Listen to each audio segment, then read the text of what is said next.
एक नगर में भोला सेठ नाम का एक व्यापारी रहता था।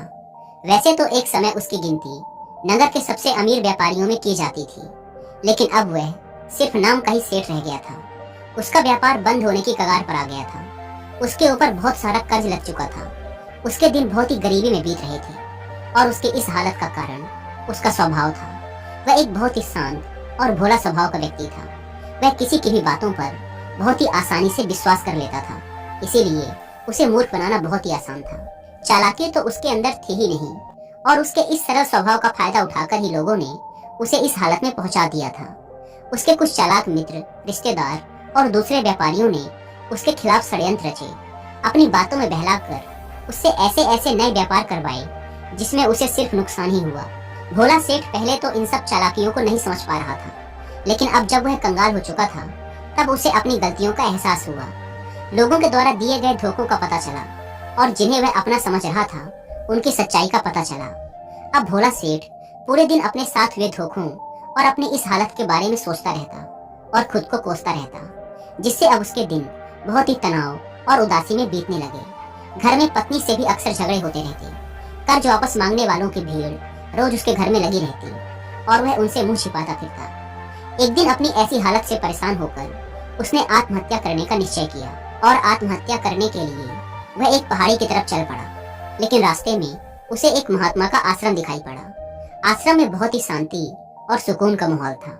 सेठ ने देखा कि कुछ लोग महात्मा जी के सामने बैठे हुए हैं और एक एक कर उनसे अपनी समस्याओं का समाधान पूछ रहे हैं। यह देखकर सेठ के मन में भी उत्सुकता जागी।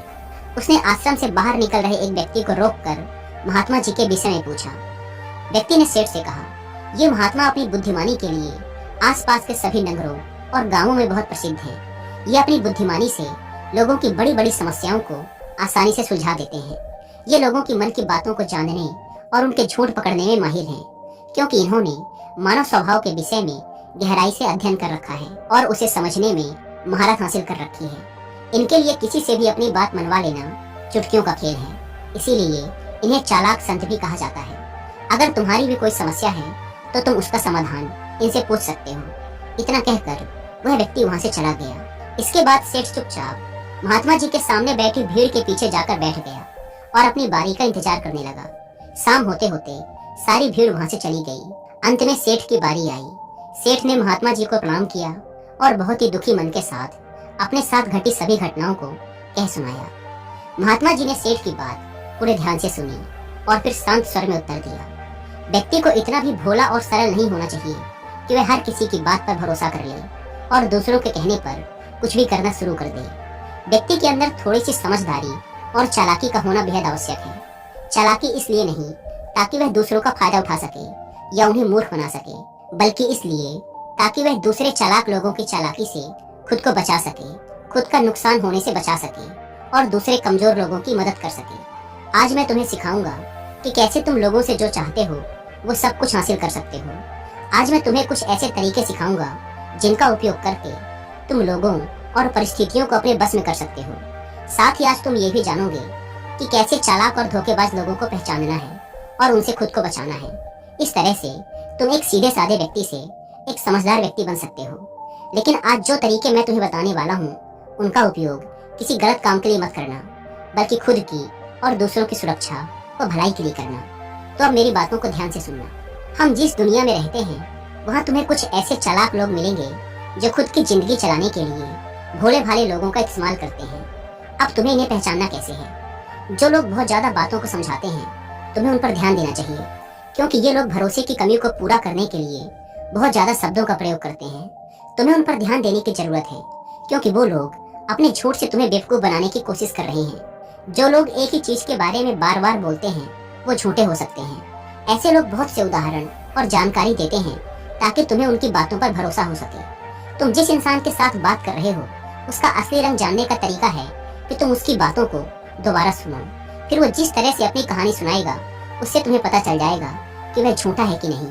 जब तुम उसे दोबारा सुनो तो इस बात पर ध्यान दो कि दोनों ही बार उसने तुम्हें एक ही कहानी सुनाई कि नहीं। दूसरी बात, जब तुम किसी ऐसे इंसान को जानते हो जो दूसरों से झूठ बोलता है तो उस पर कभी भी भरोसा मत करो, क्योंकि जो व्यक्ति दूसरों से झूठ बोलता है वो तुमसे भी जरूर झूठ बोलेगा।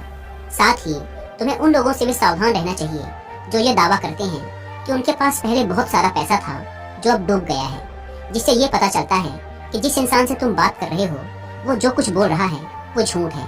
हाँ, हो सकता है कि कभी सच में उसके पास बहुत सारा पैसा रहा हो और अब वह दिवालिया हो गया है। इसीलिए समझदारी इसी बात में है कि ऐसे व्यक्ति से कभी भी पैसों को लेकर समझौता नहीं करना चाहिए।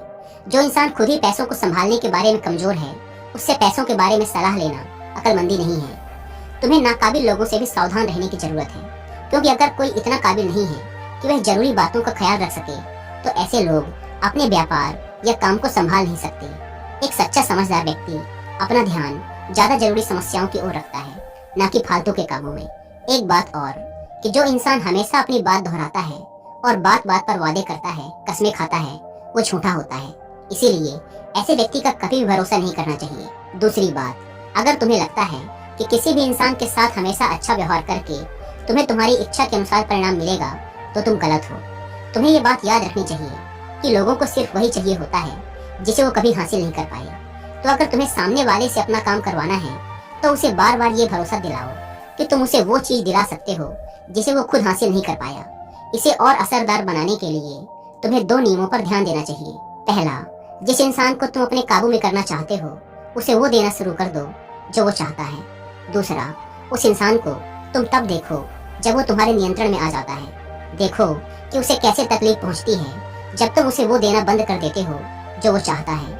जब भी तुम्हें लगे कि वो इंसान तुम्हें हल्के में लेने लगा है तो उससे वो चीज वापस ले लो जो तुमने उसे दी थी। ये चीज सामने वाले को एक कमी और खालीपन का एहसास करवाएगी, जिससे वो फिर से तुम्हारी बात मानने को तैयार हो जाएगा। दोस्तों, इंसानी स्वभाव या ह्यूमन साइकोलॉजी के बारे में और डिटेल से समझने के लिए मैं आपको कुक एफएम पर एक हिंदी ऑडियो बुक भी रिकमेंड करूंगा, जिसका नाम है read people like a book. ये ऑडियो बुक हमें सिखाती है कि कैसे हम सामने वाले इंसान की बॉडी लैंग्वेज पर ध्यान देकर उसके दिमाग को पढ़ सकते हैं, बिना उसके एक भी शब्द बोले उसके दिमाग में घुस सकते हैं। कैसे लोगों की भावनाओं, विचारों व इरादों को समझ सकते हैं और उनके झूठ को पकड़ सकते हैं। ये उन सबसे अच्छी ऑडियो बुक्स में से एक है जो मैंने अब तक कुक एफएम पर सुनी है। तीसरा, जब कोई इंसान ऐसा बर्ताव करता है कि उसे सब कुछ मालूम है तो निश्चित तौर पर तुम एक ऐसे व्यक्ति से बात कर रहे हो जिसके पास दिमाग की कमी है। असलियत ये है कि जो व्यक्ति ये मानता है कि उसे कुछ नहीं पता, अंत में वही सबसे बुद्धिमान निकलता है और बाजी मार जाता है। अगर तुम्हें अपने आसपास के लोगों और परिस्थितियों का नियंत्रण अपने हाथ में लेना है तो नरम और विनम्र बनना ही सबसे अच्छा तरीका होता है। इससे ये दिखता है कि तुम लोगों से बहस या झगड़ा नहीं करना चाहते हो। अपने शरीर के हाव भाव को भी विनम्र रखो। लोगों को जब एक बार पता चल जाता है कि तुम बहुत कुछ जानते हो तो तुम्हारी सफलता या असफलता को तुम्हारे ही खिलाफ उपयोग किया जाएगा। तुम्हारी नाकामयाबी पर तुम्हारा अपमान किया जाएगा और तुम्हारी कामयाबी पर लोग तुमसे नफरत करना शुरू कर देंगे। और जब तुम लोगों के सामने ऐसे दिखाते हो कि तुम्हें सब कुछ पता है तो लोगों से अपनी बात मनवाने की तुम्हारी तरकीब असफल हो जाती है। लोग तुम पर उन्हें इस्तेमाल करने का आरोप लगा सकते हैं और वो तुम्हारी योजना के आगे बढ़ने से पहले ही तुम्हें मौका दिए बिना मना कर देंगे। हमारे नादान, अनजान व विनम्र बने रहने से लोगों को हम पर शक नहीं होता कि हम उनसे अपना काम निकलवा रहे हैं। जो व्यक्ति अपने इरादों और भावनाओं को छुपाने में जितना माहिर होगा वह उतनी ही आसानी से लोगों को अपने नियंत्रण में ले सकता है। जब लोगों को लगेगा कि तुम नरम हो और तुम्हारा झगड़ने का स्वभाव नहीं है तो वो आगे बढ़कर तुम्हारी मदद करना चाहेंगे और हो सकता है कि तुम्हें अपने बारे में वो जानकारी दे दें जिसका उपयोग तुम उन्हें काबू में करने के लिए कर सकते हो। और वो ये सारी जानकारी सिर्फ इसीलिए तुम्हें देंगे क्योंकि उन्हें भरोसा होगा कि तुम उनसे कभी नहीं लड़ोगे। वह व्यक्ति जो यह मानता है कि उसके अंदर सुधार की गुंजाइश है, उसके सफल होने की संभावना कई गुना बढ़ जाती है। इससे व्यक्ति के अंदर विनम्रता भी आती है क्योंकि उसे लगता है कि अभी उसे बहुत कुछ सीखना है। लेकिन जिस व्यक्ति को ये लगता है कि वह बहुत कुछ जानता है वह आसानी से बेवकूफ बन जाता है। साथ ही एक गृहस्थ व्यक्ति के रूप में तुम्हें इस बात पर भी ध्यान देना चाहिए कि तुम्हारा धन कहाँ जा रहा है और तुम तब तक अपने मेहनत से कमाए धन को खर्च मत करो जब तक तुम्हें वो चीज ना मिल जाए जो तुम उस धन के बदले लेना चाहते हो। इसका मतलब है कि अगर तुम बिना सामान लिए पैसे दे देते हो तो तुम्हारे साथ धोखा होने की संभावना बढ़ जाती है। ऐसा हो सकता है कि अगर किसी ने तुम्हारा पैसा पहले ही रख लिया हो तो वो अपने वादे को पूरा ना करे। इसीलिए सुरक्षित रहने के लिए उस इंसान को अपना पैसा रखने देने से पहले वो हासिल कर लो जो तुम उससे पाना चाहते हो। चौथी बात, लोगों से अपनी बात मनवाने का सबसे अच्छा तरीका ये जान लेना है कि तुम किसके दिमाग को बदल सकते हो और किसके नहीं। ये बात 100% सच है कि तुम तब तक किसी के दिमाग को अपने अनुसार नहीं चला सकते जब तक कि वो तुम्हें पसंद ना करता हो। इसीलिए उन्हें ही अपने अनुसार चलाने की कोशिश करो जो तुम्हें पसंद करता हो और तुम्हारी इज्जत भी करता हो, लेकिन सिर्फ सही कामों के लिए। इस बात का ध्यान रखना, अगर तुम किसी ऐसे व्यक्ति को अपने अनुसार चलाने का प्रयास करोगे जो तुम्हें पसंद नहीं करता, तो तुम्हारा सारा समय, प्रयास और धैर्य बेकार चला जाएगा। इसके अलावा जब भी तुम ऐसे व्यक्ति को बदलने की कोशिश करोगे तो वो तुम्हारे साथ बहस करेगा। चाहे कुछ भी कर लो, तुम ऐसे व्यक्ति का मन कभी भी नहीं बदल पाओगे। इससे पहले कि तुम्हारी बात बहस में बदल जाए, तुम्हें अपनी कोशिश बंद करनी होगी और पीछे हटना होगा। याद रखना, तुम सिर्फ उन्हीं लोगों को बदल सकते हो जो तुम्हें पसंद करते हैं और तुम्हारी इज्जत करते हैं। इसीलिए जिसे बदलना हो या अपने अनुसार चलाना हो, उससे पहले अच्छा रिश्ता कायम करो और दोस्ती बढ़ाओ। इतना कहने के बाद महात्मा जी थोड़ी देर के लिए रुके और फिर आगे कहना शुरू किया। अब मैं तुम्हें कुछ ऐसे तरीके बताऊंगा जिसका उपयोग करके चालाक और धोखेबाज लोग दूसरों को बेवकूफ बनाते हैं और उनका गलत फायदा उठाते हैं। पहला तरीका, चालाक व्यक्ति को जब अपना कोई काम करवाना होता है तो वह अपने इरादों को पूरी तरह से छिपा के रखता है, यानी वह झूठ बोलता है, सबसे महत्वपूर्ण बात को छिपाता है और सिर्फ उतना ही हमें बताता है जितना वह चाहता है कि हम जानें। दूसरा तरीका, वह व्यक्ति जो चालाक है और दूसरों को गुमराह करना चाहता है, वह हमेशा यही प्रयास करेगा कि वह ज्यादा से ज्यादा लोगों का ध्यान अपनी ओर आकर्षित कर सके, क्योंकि इसी प्रकार से वो एक समूह का सबसे महत्वपूर्ण हिस्सा बन सकता है और लोगों को गुमराह कर सकता है या अपने फायदे के लिए उनका उपयोग कर सकता है। तीसरा तरीका, जो गुमराह करने वाला धोखेबाज व्यक्ति होता है, वह लोगों की भावनाओं के साथ खेलना अच्छे से जानता है। वह अलग अलग मौकों पर अपने फायदे के हिसाब से अलग अलग भावनाएं व्यक्त करता है, लेकिन सिर्फ दिखावे के लिए। जैसे कभी ज्यादा गुस्सा करेगा, कभी बहुत विनम्र बन जाएगा, कभी बहुत दोस्ताना व्यवहार करेगा तो कभी उदास हो जाएगा। जिस व्यक्ति के साथ जिस तरीके से उसका काम बनेगा, वह उसके साथ वैसा ही व्यवहार करेगा। चौथा तरीका, एक धोखेबाज व्यक्ति ये प्रयास करता है कि सबकी सहानुभूति सिर्फ उसे ही मिले, सब उसे ही सबसे बेचारा समझे। उसे मतलब नहीं कि तुम्हारी तकलीफ कितनी बड़ी है, वह हमेशा तुम्हें महसूस करवा देगा कि उसकी समस्या तुमसे कहीं ज्यादा बड़ी है और वो तुमसे ज्यादा बड़ी तकलीफ में है। इसीलिए तुम्हें उसके प्रति दया भावना रखनी चाहिए और उसकी मदद करनी चाहिए। पांचवा तरीका, एक चालाक व्यक्ति जो तुम्हें अपने अनुसार चलाना चाहता है, वो तुम्हारे दिमाग में इस बात को गहराई से बिठा देगा कि वो ही तुम्हारे जीवन का सबसे महत्वपूर्ण व्यक्ति है, उसके बिना तुम्हारा काम चल ही नहीं सकता। लेकिन असल में ऐसा नहीं होता, बस वो तुम्हें इस बात का विश्वास दिला देता है कि उसके बिना तुम्हारे जीवन की कल्पना ही नहीं की जा सकती। इस तरीके से तुम जितना उन पर निर्भर होते चले जाओगे, उतना उनका नियंत्रण तुम पर बढ़ता चला जाएगा और वो तुमसे अपना काम निकलवाते रहेंगे। छठा तरीका, चालाक व्यक्ति की हमेशा कोशिश होती है कि किसी भी बड़े काम का श्रेय सिर्फ उन्हें ही मिले, सिर्फ उनकी ही वाहवाही हो। काम कोई भी करे, लेकिन तालियां सिर्फ उनके लिए बजें। इससे वो ज्यादा से ज्यादा लोगों का ध्यान अपनी ओर खींचना चाहते हैं, ताकि वो ज्यादा से ज्यादा लोगों को अपनी बातों में फंसा सके। चालाक व्यक्ति अक्सर सबसे मुश्किल काम दूसरों को दे देते हैं और सबसे आसान काम अपने लिए रखते हैं, लेकिन सारे काम का श्रेय खुद लेने का प्रयास करते हैं। सातवां तरीका, एक धोखेबाज व्यक्ति दिखावा करेगा तुम्हारा सबसे अच्छा दोस्त बनने का। वो दिखाएगा कि उससे अच्छा तुम्हारा कोई दोस्त हो ही नहीं सकता। इस तरीके से वो तुम्हारे सारे राज जानने का प्रयास करेगा और कभी गलत समय आने पर वो उनका उपयोग तुम्हारे ही खिलाफ करेगा। इसीलिए अपने राज बताने से पहले 10 बार सोचो, क्योंकि दुनिया में सबसे खतरनाक चीज है एक धोखेबाज दोस्त का होना। इसीलिए कौन दोस्त है और कौन नहीं, इसकी पहचान करना सीखो। आठवां तरीका, अधूरी जानकारी देना। जो धोखेबाज होगा वो तुम्हें सिर्फ उतनी ही जानकारी देगा जितनी वह चाहता है कि तुम्हें पता हो, कारण क्योंकि वह चाहता है कि तुम्हें सिर्फ इतनी ही चीजों का पता हो। वो तुम्हारे साथ कभी पूरी बात साझा करेगा ही नहीं, वो सबसे महत्वपूर्ण बातें छिपा लेगा ताकि समय आने पर वो उनका उपयोग कर सके और सारा श्रेय ले सके या अपना काम निकलवा सके। नौवां तरीका, चालाक व्यक्ति कभी भी अपनी बात पर खरा नहीं उतरेगा। समय आने पर वो अपनी बात से मुकर जाएगा।